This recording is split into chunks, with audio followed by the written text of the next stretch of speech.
तर नीटच्या पेपरफुटीच्या प्रकरणामध्ये पुण्यामधल्या मॉडर्न कॉलेजच्या प्राध्यापिका मनीषा मांढरे यांना देखील सीबीआयने अटक केली, परंतु तिचं अजूनही निलंबन झालेलं नाहीये। सीबीआयकडून काल मॉडर्न कॉलेजला पत्र पाठवण्यात आलं।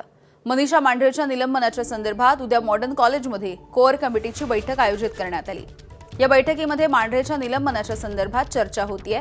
दरम्यान बैठकीच्या नंतर मांढरेवरती निलंबनाची कारवाई करू असं महाविद्यालय प्रशासनाकडून सांगण्यात आलंय। नीटच्या पेपरफुटीच्या प्रकरणामधली एक मोठी अपडेट आहे। नीटची निवडक प्रश्नोत्तरं 27 एप्रिललाच फुटली होती असं कळतंय। मनीषा वाघमारेनं 3 मेच्या परीक्षेचे प्रश्न आठवडाभर आधीच संबंधितांना पुरवले होते। सीबीआयच्या तपासामधले तपशील एबीपी माझाच्या हाती लागलेत।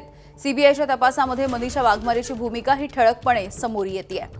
इतर अन्य आरोपींशी संगनमत करून कट आखून हे प्रश्न फोडण्यात आले आणि धनंजय लोखंडे, शुभम खैरनार यांच्या मार्फत इतरांना ही प्रश्नोत्तरं पुरवली।